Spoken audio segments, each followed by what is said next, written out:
Hemos llegado al capítulo número 11 del Directorio de la Catequesis. Este capítulo 11 habla de la catequesis al servicio de la inculturación del Evangelio.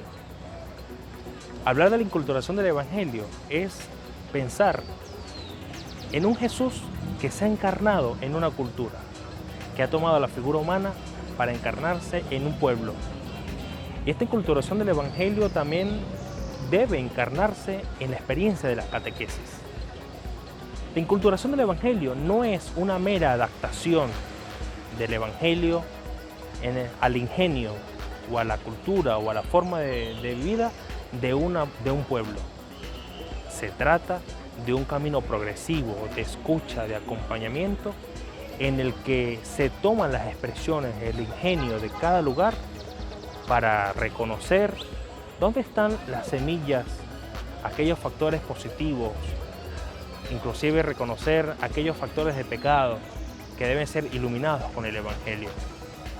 La inculturación del Evangelio en la catequesis busca justamente que se tome en cuenta las formas de vida de cada persona, para que desde esa forma de pensar se pueda llevar un mensaje que pueda encarnarse.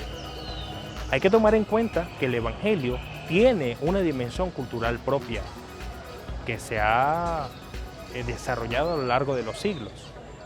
Cuando se encarna entonces en la cultura de un pueblo, debe tomarse en cuenta que el Evangelio tiene su propia cultura o su propia dimensión cultural, que debe desarrollarse, que debe escucharse, que debe purificar aquellos elementos de pecado que no entran en concordancia con el Evangelio de Jesucristo. Una de las herramientas o recursos importantes que se manejan al servicio de la inculturación del Evangelio son los catecismos locales y los itinerarios de iniciación cristiana. Los catecismos locales son una herramienta muy importante y muy rica que se ha utilizado en la Iglesia para que de una forma sencilla, clara e inculturada se pueda presentar el mensaje de Jesucristo. Los catecismos locales se desarrollan en las distintas regiones y localidades según el ingenio de ese lugar, tomando muchas veces como referencia el catecismo de la Iglesia Católica, en la que siguiendo su estructura, se presenta toda una síntesis de la fe cristiana. Al igual que los itinerarios de catequesis, que se desarrollan en las iglesias particulares, tomando el ingenio de ese lugar, pero siguiendo una estructura de la esencia del proceso de iniciación a la vida cristiana.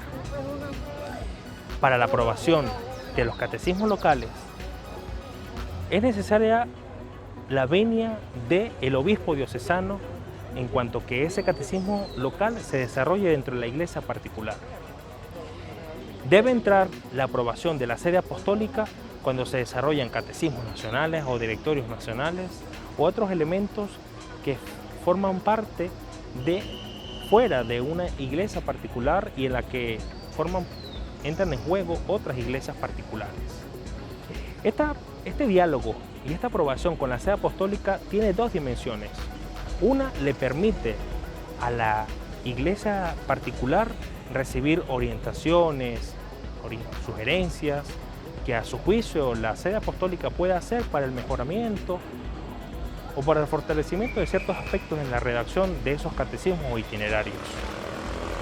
En la otra dimensión o en la otra entrada, en la otra dirección, le permite a la sede apostólica conocer las realidades culturales de ese lugar que la iglesia particular le está aportando a través de esos instrumentos.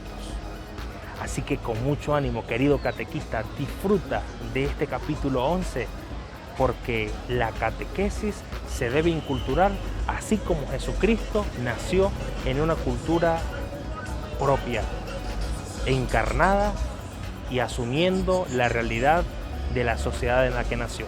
Así que mucho ánimo.